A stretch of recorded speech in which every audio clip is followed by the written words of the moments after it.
Rise the lord.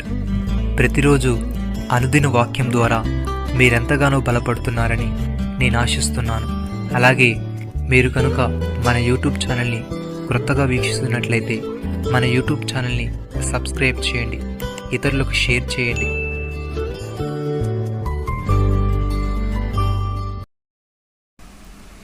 దేవుని కుమారుని నామందు విశ్వాసముంచు మీరు నిత్యజీవము గలవారని తెలుసుకున్నట్లు నేను ఈ సంగతులు మీకు రాయిచున్నాను.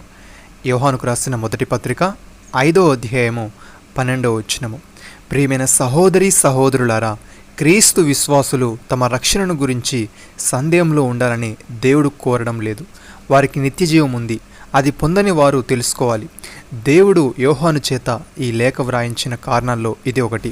సహోదరి సహోదరులారా, విశ్వాసులకు నిత్యజీవం ఉంది కాబట్టి దేవుని సన్నిధికి రాగలమన్న నిబ్బరం వారికి కలుగుతుంది.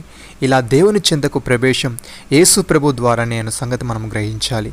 దేవుడు మనలను విశ్వాసం మూలంగానే నిర్దోషులుగా నీతిమంతులుగా ఎంచాడు గనుక తర్వాత ఆయనతో మహిమలో అనంతకాలం జీవిస్తామన్న నిబ్బరంతో దృఢ విశ్వాసంతో మనం ఆనందించవచ్చు.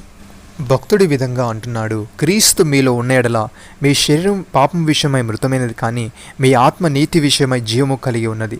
మృతుల నుండి యేసును లేపిన వాని ఆత్మ మీలో నివసించినడలా మృతుల నుండి క్రీస్తు యేసును లేపిన వాడు చావునకు లోనైన మీ శరీరమును కూడా మీలో నివసించుచున్న తన ఆత్మ ద్వారా జీవింపజేయును. సహోదరి సహోదరులారా, తండ్రి కుమారుని ప్రేమించుచున్నాడు గనుక ఆయన చేతికి సమస్తమును అప్పగించి ఉన్నాడు. కుమారుని విశ్వాసం ఉంచువాడే నిత్యజీవము గలవాడు. కుమారునికి విధేయుడు కానివాడు జీవము చూడడు గాని దేవుని ఉగ్రత వాని మీద నిలిచి ఉండును.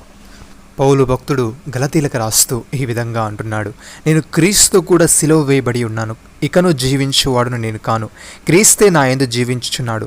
నేను ఇప్పుడు శరీరమందు జీవించుచున్న జీవితము నన్ను ప్రేమించి నా కొరకు తను అప్పగించుకున్న దేవుని కుమారుని యందలి విశ్వాసం వలన జీవించుచున్నాను. ప్రియమైన సహోదరి సహోదరులారా, దేవుడు కరుణా సంపన్నుడై ఉండి మనము మన అపరాధముల చేత చచ్చిన వారమై ఉండినప్పుడు సైతము మన ఎడల చూపిన తన మహాప్రేమ చేత మనల్ని క్రీస్తుతో కూడా బ్రతికించెను.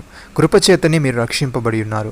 క్రీస్తు యేసునందు ఆయన మనకు చేసిన ఉపకారము ద్వారా అత్యధికమైన తన కృపా మహాదేశ్వర్యమును రాబో యుగములలో కనపరచు నిమిత్తము క్రీస్తు యేసునందు మనల్ని ఆయనతో కూడా లేపి పరలోకమందు ఆయనతో కూడా కూర్చుండబెట్టెను.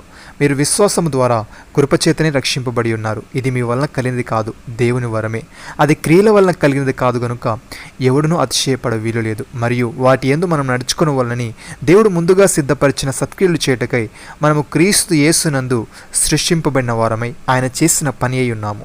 నమ్మిన వారు నాతో కలిసి ప్రార్థనలో ఏకీభవించండి.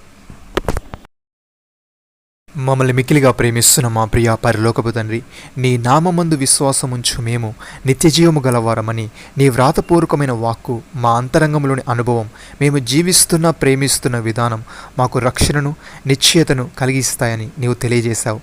తండ్రి నీకు స్తోత్రములు. దేవా, మేము విశ్వాసము ద్వారా కృపచేతనే రక్షింపబడి ఉన్నాము గనుక మహిమలో అనంతకాలము నీతో జీవిస్తామన్న నిబ్బరముతో దృఢ విశ్వాసముతో నీలో ఆనందించే వారముగా ఉండుటకు సహాయము దయచేయమని నీవు ముందుగా సిద్ధపరిచిన సత్క్రియలు చేయుచు మమ్మల్ని ప్రేమించి మా కొరకు తను అప్పగించుకున్న నీ కుమారునిందలి విశ్వాసం వలన జీవించుటకు కృపచూపమని మా శరీరమును మాలో నివసించుచున్న నీ ఆత్మ ద్వారా జీవింపజేయమని ప్రభువైన యేసుక్రీస్తు నామములో ప్రార్థిస్తున్నాము తండ్రి. ఆమేన్.